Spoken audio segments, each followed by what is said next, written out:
Halo, assalamualaikum. Jumpa lagi sama saya, Share Ngesot.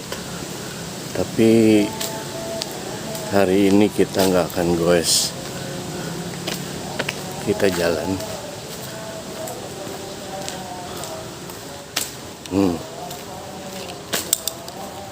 Ini kacamata nempel.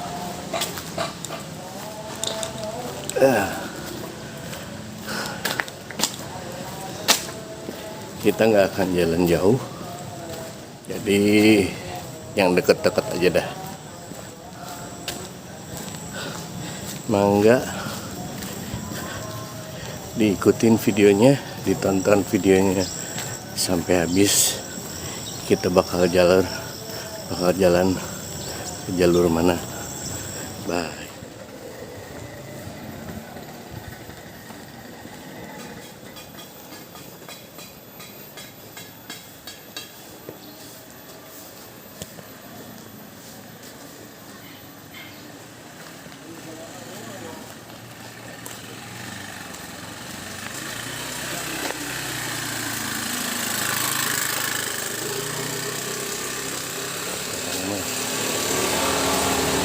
Kita pemanasan dulu,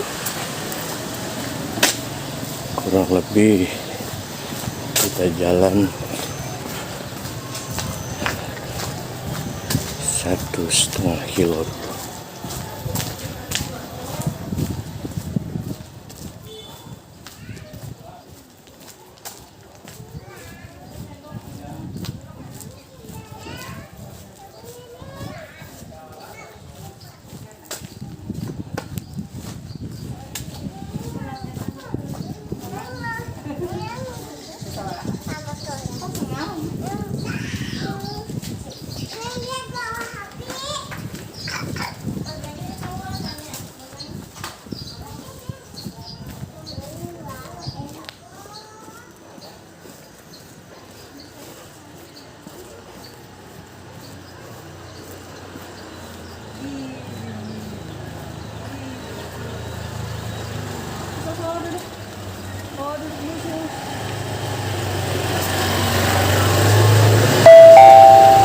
Total distance 0.5 kilometer. Work count out for a total of 8.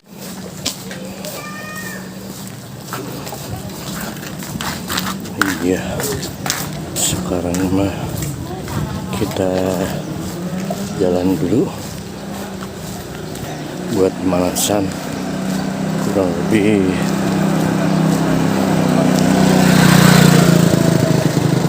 2 kiloan ya. Lalu setelah itu kita lari pelan.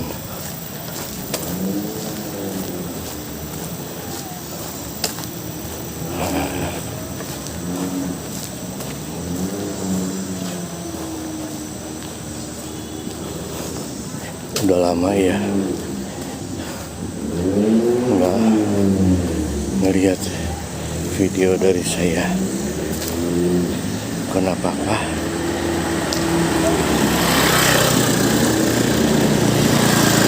Karena saya bingung. Saya main sepedahan jalurnya itu aja. Jadi kalau dibikin video ngebosenin. Soalnya saya ngerasa kalau saya pilih jalur yang lain, kebanyakan jalan yang saya tahu itu lebih parah. Ya, jadi lebih parah nanjaknya gitu. Jadi saya pilih jalur yang itu terus. Kalau di videoin membosen atuh. Ya, nggak ada perubahan, jalurnya itu terus.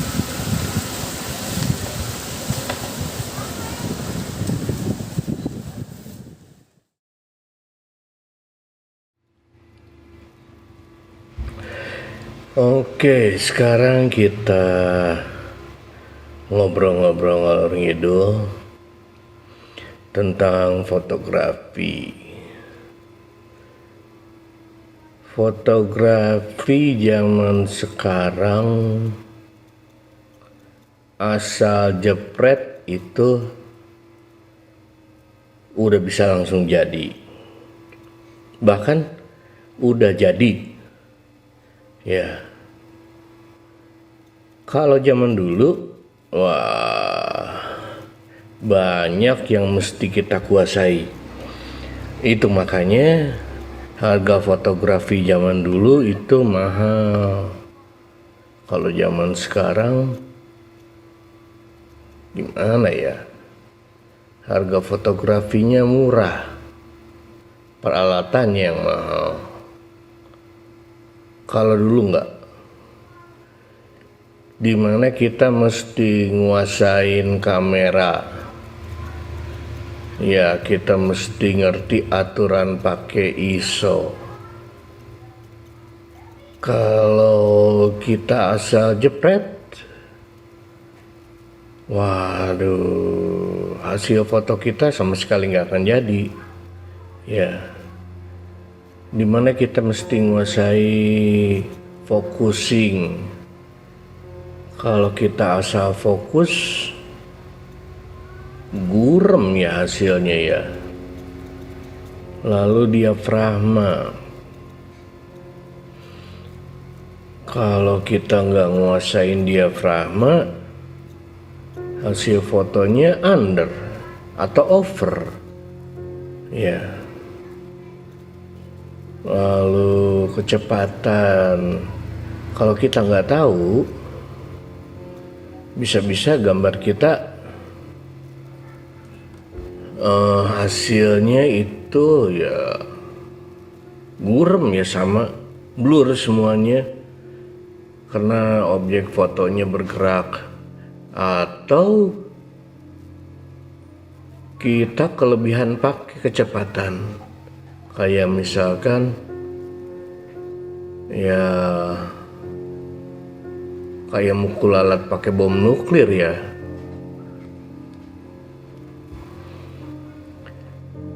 Objek diam kita pakai kecepatan sampai 1/250 atau 1/500, sementara objeknya sendiri diam ya. Kalau bokeh yang kita cari, it's okay ya. Cuman kalau foto-foto standar aja, ya seperti tadi saya bilang, kita menggunakan excessive force, tenaga yang berlebihan untuk sebuah foto. Jadi zaman dulu itu beda, yang dimana kalau kita pakai ISO itu terbatas.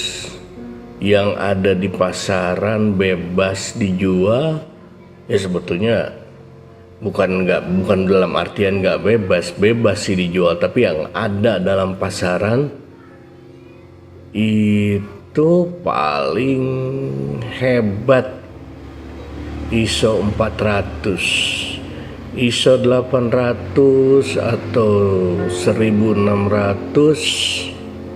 Wah, itu jarang banget, cuma toko-toko tertentu yang jual.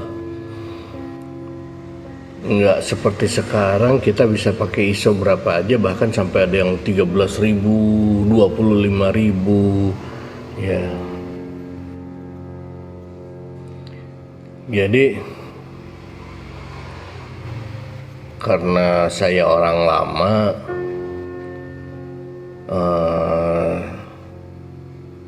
saya punya apa ya disebutnya, prinsip atau apa ya, idealisme ya, bahwa teori motret itu harus kita kuasai.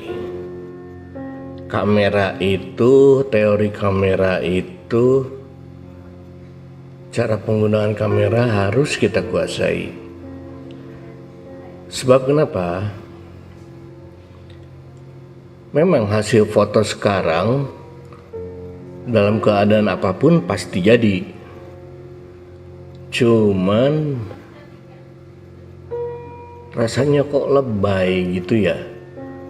Kayak misalkan kita pakai ISO 800 untuk keadaan cuaca yang terang benderang atau suasana cahaya yang cukup, kita pakai ISO 800, sementara kita masih bisa pakai ISO 100. Rasanya over amat ya.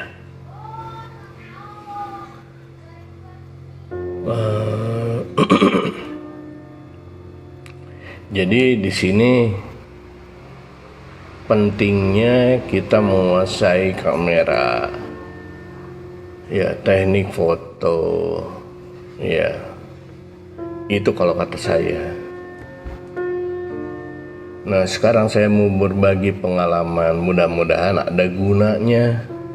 Pengalaman dari pertama saya belajar foto, ya, waktu perkenalan itu sekitar saya kelas 4 SD. Pas waktu itu saya dikasih kamera, memang masih kamera pocket, ya. Itu Fujica berapa ya, lupa saya.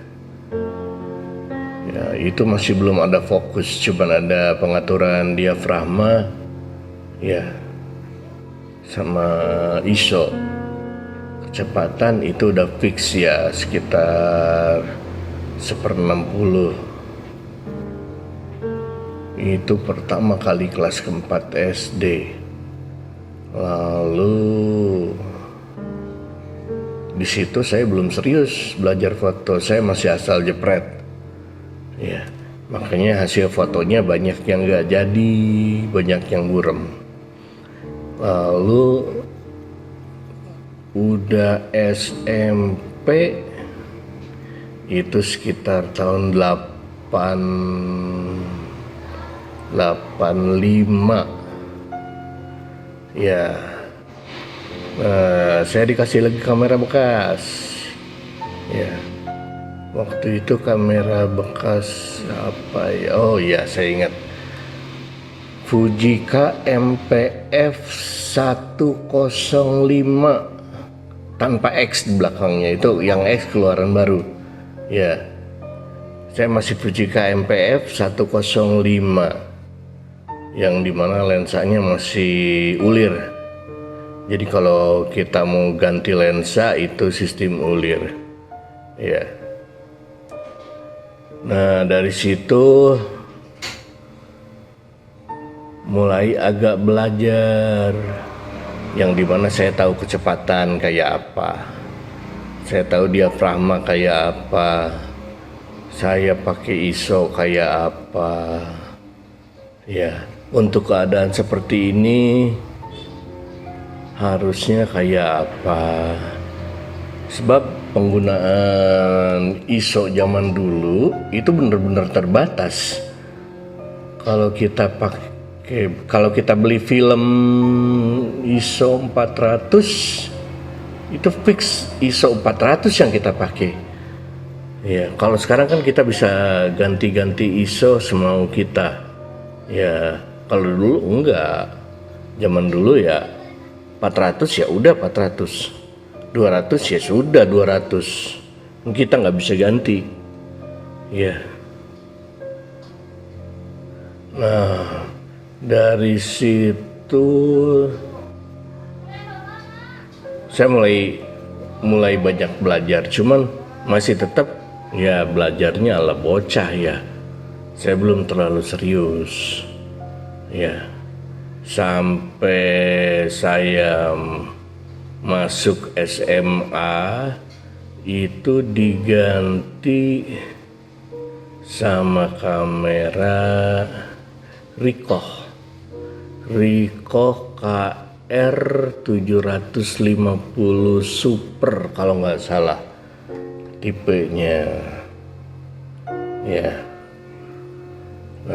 Di situ pun masih sama, saya belajarnya masih asal-asal motret ya, hanya sekedar bisa motret saya sendiri.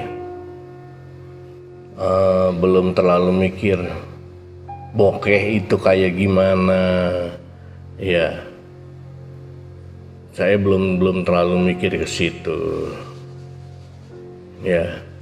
Dan kamera itu bertahan, saya masuk ke SMA tahun 87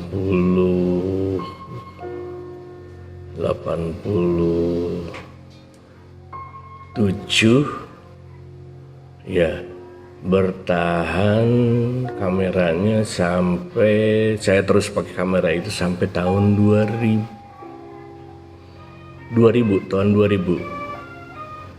tahun 2003-an saya beli kamera digital ya, itu merek Canon D350 ya, perbaikan dari D300. Wah, dari situ mulai agak serius ya, saya belajar foto. Soalnya kenapa ya, kita nggak perlu beli film ya, kita cuma tinggal jepret, beli memori aja yang gede, lalu jepret ya, nggak perlu cuci, nggak perlu cetak, kita bisa langsung lihat hasilnya, entah di layar LCD atau di layar monitor, kita bisa langsung lihat ya. Jadi kayak keenakan gitu ya. Ya, yang pasti mulai dari situ saya mulai agak serius belajar foto. Lalu beberapa tahun kemudian itu saya nambah lagi koleksi kameranya, tapi masih kamera entry level. Itu 450D ya, 450D. Lalu ya cukup bertahan sampai situ, kameranya cukup lama saya pakai ya. Dan beberapa tahun kemudian itu saya nambah lagi kamera 60D ya.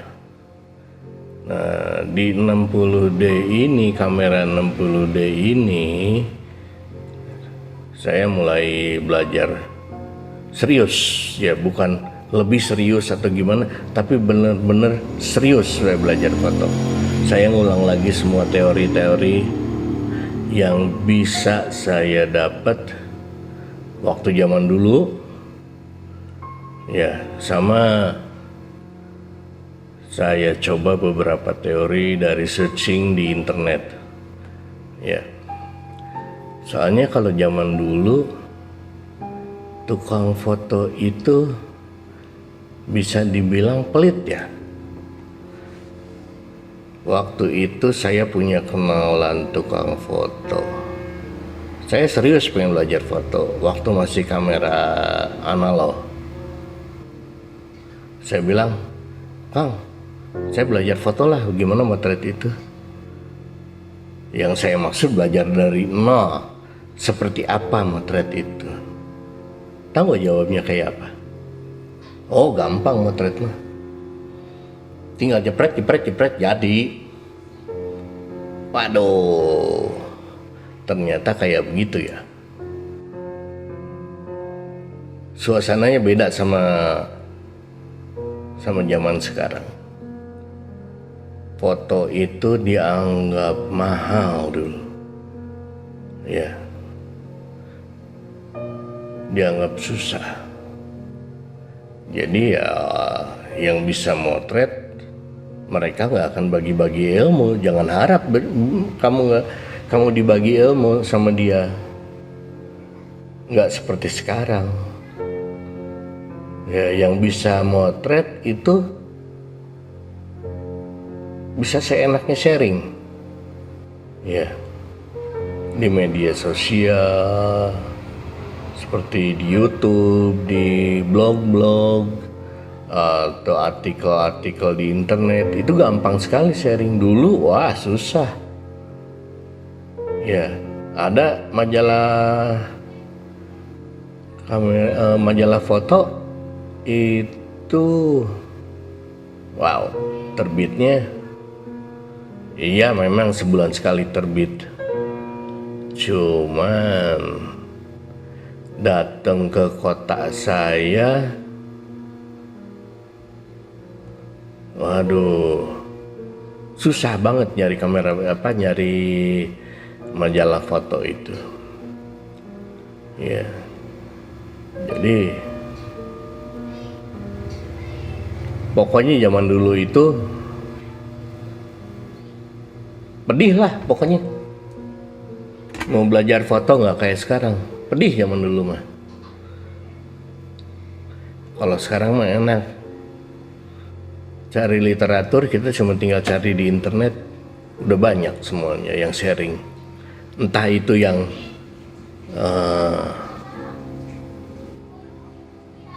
baik dan benar maupun yang baik dan benar tapi tidak efisien, banyak macam lah. Banyak macam di internet, ya. Jadi yang mau saya tekankan itu, kuasain dulu dah kamera, ya. Kuasai dulu teknik foto.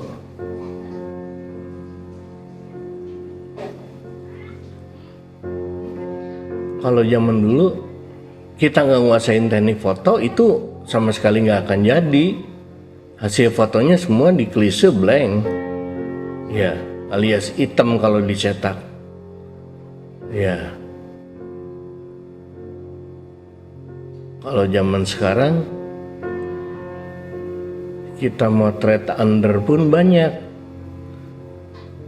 ya. Kita motret berlebihan pun banyak, ya. Kuasain teknik foto. Jadi kita menggunakan kecepatan, menggunakan diafragma sesuai dengan yang kita perlukan. Sebab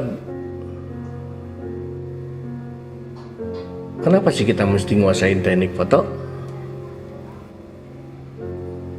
Bukan apa-apa, supaya pas waktu kita editan pertama, kita perbaikan warna, perbaikan cahaya, ya, perbaikan ketajaman, itu kita nggak terlalu banyak ngedit. Jadi pas waktu editan kedua, ya, itu kita bisa pakai warna semau gue, dan kita nggak terlalu banyak ngedit, ya. Perlu diingat zaman sekarang itu banyak sekali foto yang bisa dibilang pas waktu pemotretannya itu kurang. Tapi karena hasil edit, fotonya jadi indah. Ya, jadi keren. Yang pada arti sebetulnya, maaf nih ya, kalau hasil foto pertama kita hasilnya sampah, diedit seperti apapun tetap bakalan jadi sampah. Wow, bagus hasilnya, ya, tapi tetap itu sampah. Si fotografer sendiri tahu itu sampah. Berarti itu ngebohongin diri kita sendiri. Dan kita sama sekali belum bisa motret. Kita baru tahu cara motret, tapi belum bisa motret dengan baik dan benar.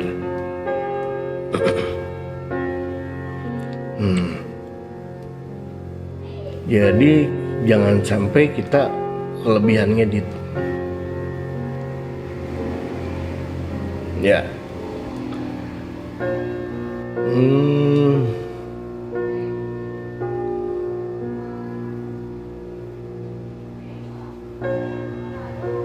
Dan juga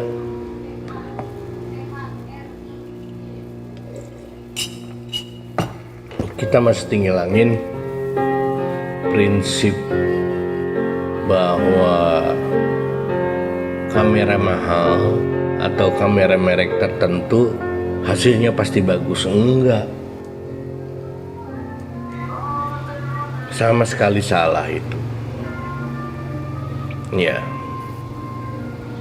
misalkan saya sering baca di internet, kalau kita suka street photography, kalau kita bukan pakai Leica, kamera Leica, itu bukan street photography. Itu rasanya gimana gitu ya.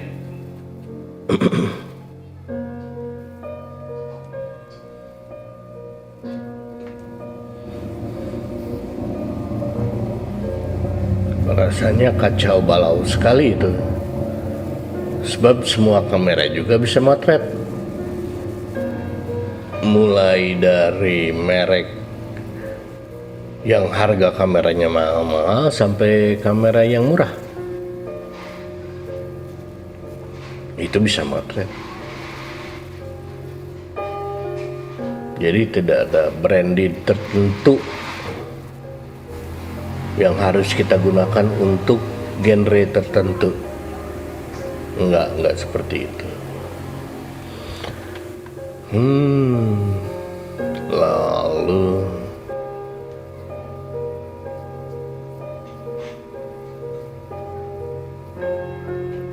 kita ngobrol mengenai teknik penggunaan kamera. Dalam kamera itu ada banyak hal yang harus diperhatikan untuk menghasilkan satu foto yang bisa dibilang bagus. Yang pertama adalah ISO.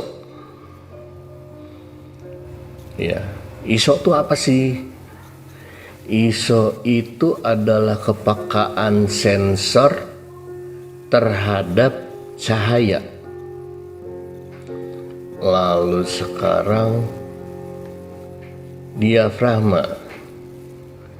Diafragma itu mengatur berapa banyak sensor di kamera diberi cahaya. Ya. Lalu kecepatan.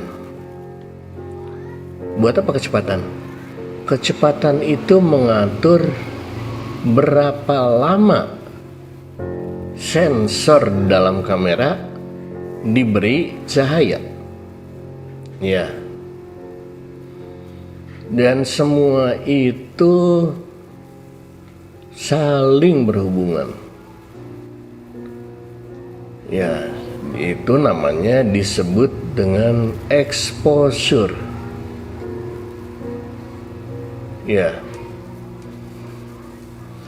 Seperti contoh, kita mau motret orang yang lagi balap.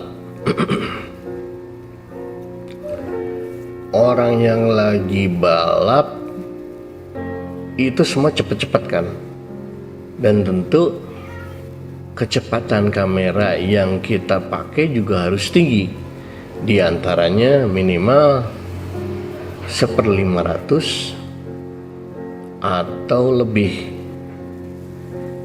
Untuk kecepatan 1/500 ya, itu memerlukan jumlah cahaya yang banyak untuk menyinari sensor. Soalnya sensor diberi sinar dengan kecepatan yang cukup tinggi. Ya, makanya diberi cahaya yang banyak. Nah, sementara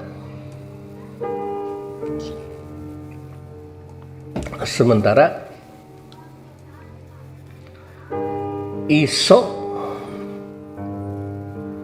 harus kita perhatikan, apakah cukup dengan ISO 400?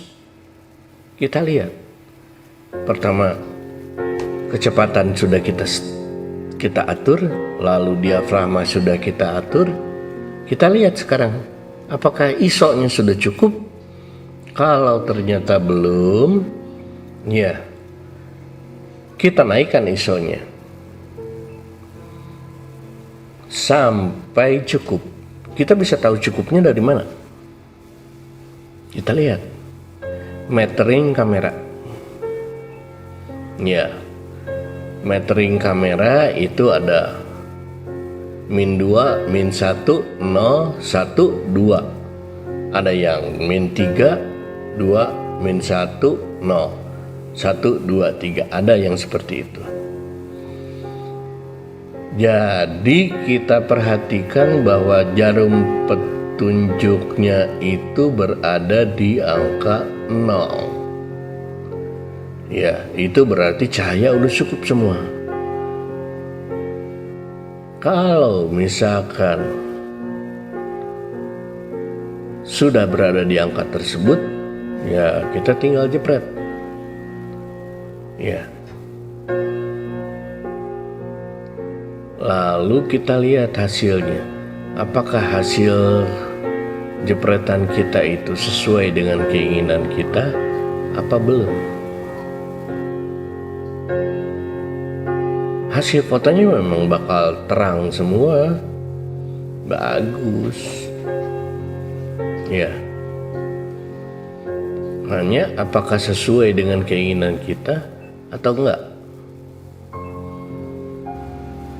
Kita lihat apakah terlalu terang atau kurang terang.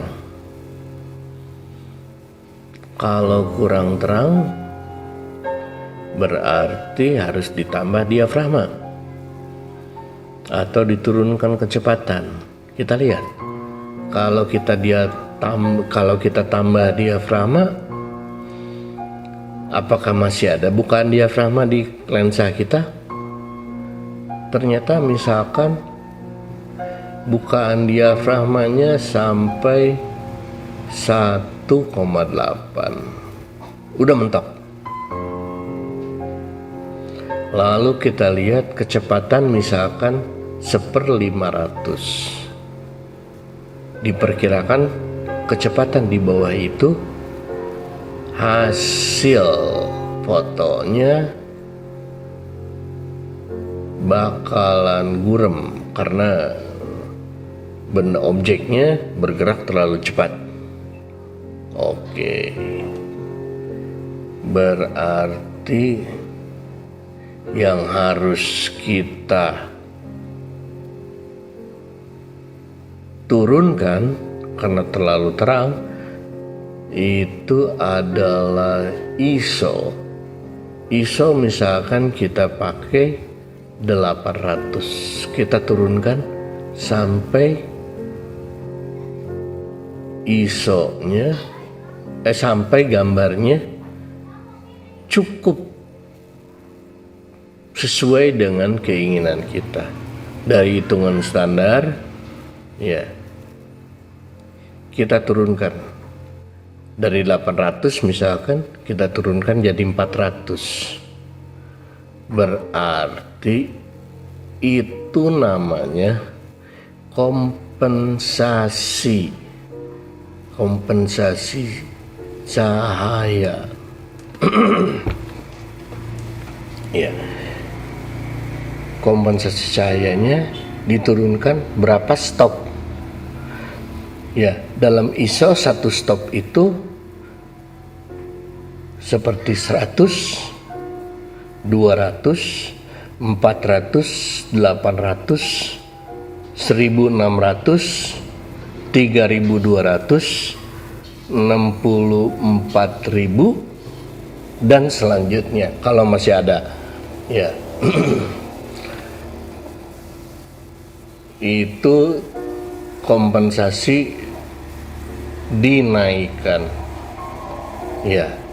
Kalau kompensasi diturunkan ya dari misalkan 100 jadi 50, 50 jadi 25, 25 jadi 12,5 kalau masih ada ISO-nya ya. Itu kompensasi dalam ISO. Kompensasi ada juga dalam diafragma. Ya. Kalau misalkan diafragmanya 1,8 nggak cukup, tambah jadi 1,4 ya, tambah jadi 1,2 ya. Kalau misalkan kecepatan 500 itu 1/500 itu nggak cukup ya, turunkan jadi 1/250 atau 1/125 ya, itu per satu stop ya. Saya jarang menggunakan hitungan setengah stop atau sepertiga stop ya, sebab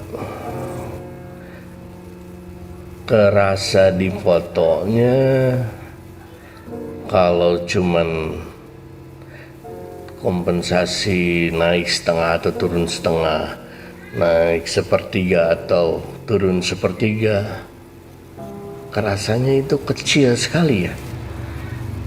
Kita baru bisa merasakan kalau turunnya itu sampai satu stop ya, turunnya itu sampai 2 stop ya, itu bisa kita rasakan, bisa kelihatan gitu maksudnya.